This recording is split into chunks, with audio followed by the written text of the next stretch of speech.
लोकसभा चुनाव के उसके बाद 4 जून को नतीजे आ जाएंगे। जाहिर सी बात है, देश की राजनीति पूरे शबाब पर है, यानी कि काफी गर्म है। हम देश की राजनीति पर और जो राजनीतिक पार्टियां हैं उनकी संभावनाओं पर, विशेष रूप से कांग्रेस की संभावनाओं पर हम चर्चा करेंगे। हमारे साथ एक खास मेहमान हैं और इनका नाम है अरुणेश यादव, डॉक्टर अरुणेश यादव, और ये राष्ट्रीय प्रवक्ता हैं कांग्रेस के। डॉक्टर अरुणेश यादव जी, आपका स्वागत जी। बहुत बहुत धन्यवाद। डॉक्टर अरुणेश यादव जी, कैसे देख रहे हैं कांग्रेस की संभावनाओं को इस बार हो रहे लोकसभा चुनाव में? देखो साहब, इस बार का जो चुनाव है ये किसी पार्टी विशेष का चुनाव नहीं है। जिस तरीके से जनवरी से चुनाव चला और बीजेपी के नेताओं की जो बयानबाजियां आई, तो अब ये चुनाव हो गया संविधान बचाने का चुनाव।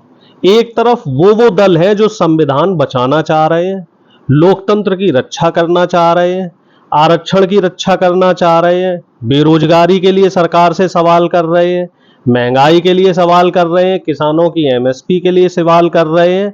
और दूसरी तरफ वो लोग हैं जो सिर्फ और सिर्फ एक ही बात बोल रहे हैं कि अगर इंडिया गठबंधन की सरकार आई या कांग्रेस की सरकार आई तो कांग्रेस आपकी भैंस छोड़ के ले जाएगी, कांग्रेस आपका मंगलसूत्र ले जाएगी, कांग्रेस आपके नल का पानी ले जाएगी, कांग्रेस आपकी 2 चप्पलों में से 1 चप्पल ले जाएगी, कांग्रेस आपका बटुआ उठा के ले जाएगी, कांग्रेस आपका जो हक है वो मुसलमानों को दे देगी। लेकिन वो दल या वो व्यक्ति विशेष जिन्हें हम प्रधानमंत्री कहा करते थे, वो ये बताने को तैयार नहीं है कि 10 साल में उनकी उपलब्धियां क्या रही। लेकिन ये बड़ा अजीब सा आपका बयान रहा कि प्रधानमंत्री कहा करते थे। वो प्रधानमंत्री तो है ना? नहीं, अब कहां है, अब तो निवर्तमान है साहब, है ना? जब 4 तारीख को सरकार बनेगी, नई सरकार बनेगी, तब वो प्रधानमंत्री होंगे। अभी तो निवर्तमान है। हाँ, लेकिन है वो प्रधानमंत्री है। आप नहीं है साहब, आचार संहिता लगने के बाद वो प्रधानमंत्री नहीं रहे।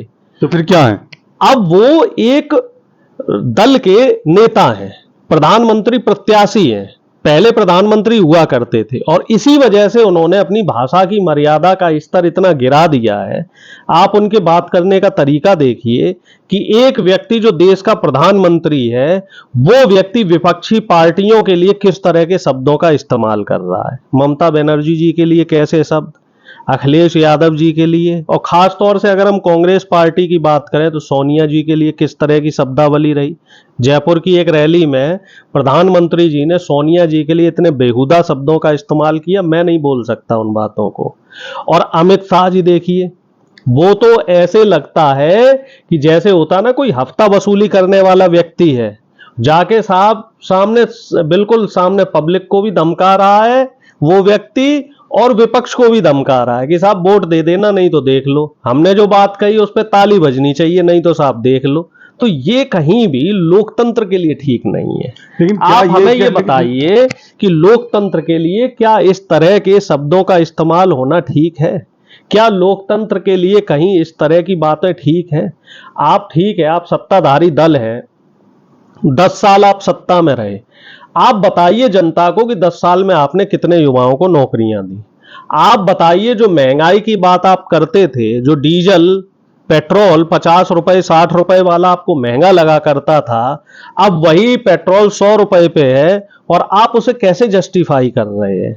आप हमें यह बताइए कि आपने खुद कहा था किसानों को हम एमएसपी देंगे, और उस एमएसपी का अब आप मां बोलने को तैयार नहीं, तो उसे आप कैसे जस्टिफाई करेंगे साहब? हर बात पे आप मां से मुस्लिम तो नहीं बोल सकते। हर बात पे आप कहते हो कि साहब कांग्रेस के लिए जो है पाकिस्तान खुश हो रहा है। लेकिन कई सारे मुद्दे हैं अरुणेश जी, जिसको लेकर के कांग्रेस को जितना एक्टिव होना चाहिए शायद नहीं है ग्राउंड पे। उसकी वजह मैं बताता हूं। जैसे इलेक्टोरल बॉन्ड का मामला इतना पेचीदा रहा, इतना सामने आया, सुप्रीम कोर्ट ने दखल दिया उसमें, सुप्रीम कोर्ट की फटकार लगी, लेकिन ग्राउंड पे मुद्दा ये उठता नहीं दिखाई दिया कांग्रेस की तरफ से। इसके अलावा भी मैं बात करूंगा, बेरोजगारी का जिक्र आपने खुद किया, महंगाई का जिक्र आपने खुद किया, लेकिन ये सब मुद्दे कहां हैं? और आपने देखा अभी कुछ दिन पहले खुद प्रधानमंत्री ने कहा कि राहुल गांधी अब अंबानी अडानी का जिक्र नहीं कर रहे हैं, टेम्पू में पैसे भर भर के आ रहे हैं, काला धन आ रहा है, और उस काले धन के बारे में प्रधानमंत्री कह रहे हैं क्या इसका ये मतलब नहीं निकाला जाए कि प्रधानमंत्री को पता है कि अडवाणी, माफ कीजिएगा, अडानी और अंबानी के पास काला धन है? कांग्रेस कहाँ इस मुद्दे को लेकर के देखिए है? साहब, पहली बात तो मैं आपको स्पष्ट बताना चाह रहा हूं कि विपक्ष मेहनत कर रहा है या जनता के सवाल उठा रहा है, इस बात को हम कैसे जानेंगे? मीडिया दिखाएगा तभी तो जानेंगे। आपको जानकारी है कि तेजस्वी जी ने बिहार में पिछले 2 महीने में कितनी रैलियां करी हैं? शायद मीडिया में किसी व्यक्ति को जानकारी नहीं है। 200 से ज्यादा वो रैलियां कर चुके हैं और उनको लिटरली बताया जाए तो डॉक्टरों ने 3 हफ्ते का जो है बेड रेस्ट दे रखा है। स्पाइन कॉर्ड में दिक्कत हो गई, चलने फिरने से मना किया, वो बैठ बैठ के रैलियां कर रहे हैं।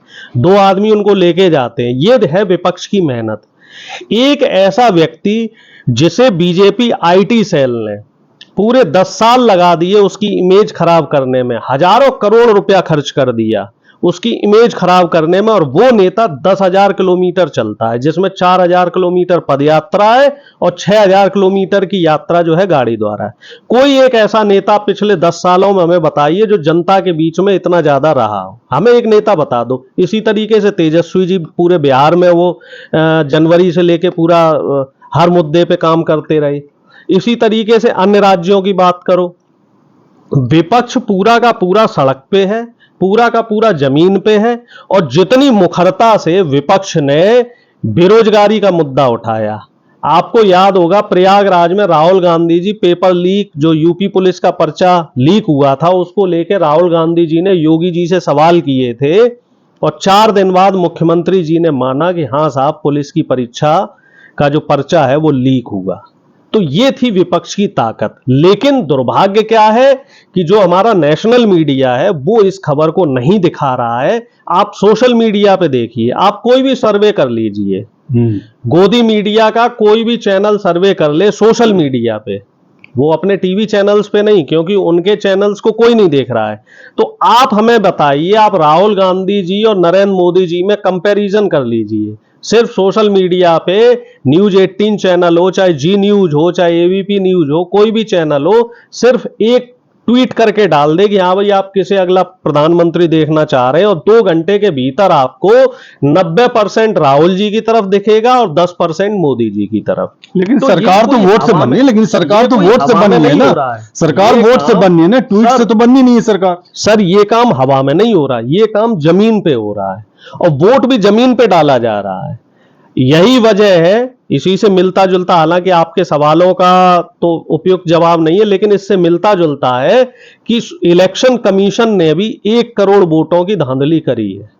इस बात को इलेक्शन कमीशन बताने को तैयार नहीं। ये कैसे आप कह सकते हैं? देखो साहब, जब वोट होता है, वोट पड़ता है, तो फॉर्म 17C दिया जाता है।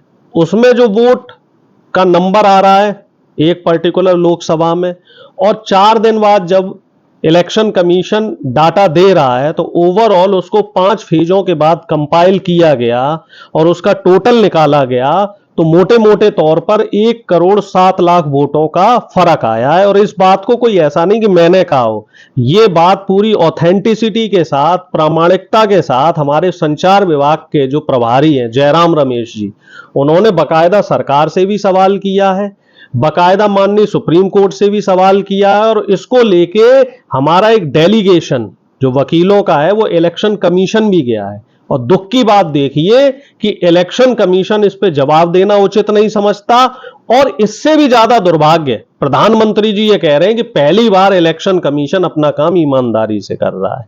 क्या सरकार के पक्ष में काम करना ईमानदारी से काम है? क्या विपक्ष के नेताओं को जेल में डालना ईमानदारी से काम है? क्या विपक्ष के नेताओं पे सीबीआई ईडी द्वारा जो जाति की जा रही है वो करना ईमानदारी का काम है? चुनाव आयोग सीबीआई ईडी का इस्तेमाल तो करता नहीं ना। चुनाव आयोग की अगर बात हो रही है, चुनाव आयोग की अगर बात हो रही है, तो चुनाव आयोग पर आप गंभीर इल्जाम लगा रहे हैं, पक्षपात का इल्जाम लगा रहे हैं। हम तो सिर्फ सवाल पूछ रहे हैं, और सवाल का जवाब देना चुनाव आयोग देना चाहे तो दे, उचित समझे तो दे, क्योंकि वैसे भी प्रधानमंत्री जी ने आज तक 10 साल हो गए विपक्ष के किसी सवाल का जवाब नहीं दिया। लेकिन तो चुनाव तो दे रहे हैं, उन्हीं का तमाम चैनल्स को दे रहे हैं इंटरव्यू, मीडिया हाउस को दे रहे हैं वो इंटरव्यू। स्क्रिप्टेड है, वो चैनल के जो भी इंटरव्यूज हैं वो सारे स्क्रिप्टेड हैं, और उसमें आप सवालों की गुणवत्ता देख लीजिए। रूबिका लियाकत जी हो, सुधीर चौधरी जी हो, अंजना ओम कश्यप जी हो, आप एक गुणवत्ता देखो ना सवाल की कि साहब आप थकते क्यों नहीं है। राहुल जी ने तो बाकायदा दिल्ली में अभी एक रैली हुई थी, उसमें कहा भी था कि वो 4 लोगों को बिठा लेते हैं और वो पूछते हैं साहब कैसे खाते हो आम, नहीं, ये काट तो के आम खाते हो, खाने वाली बात तो चूस के पुरानी हो खाते गई। हो, आम खाने वाली तो छील पुरानी के हो खाते गई, हो, लेकिन अभी आप साबुत निगल लेकिन जाते नहीं नहीं, हो। वो तो पुरानी अब वो नहीं, पुरानी नई बात बात पे भी आ रहा पुरानी हूँ, बात हो गई, नई लेकिन बात अभी पे तो भी आ पूछे रहा जा रहे हैं, सवाल नई तो बात, पूछे जा रहे हाँ हैं। पूछे जा रहे हैं, आप थकते क्यों नहीं हो। आज ही सवाल पूछा गया है, आप थकते क्यों नहीं, क्या पीते हो साहब आप।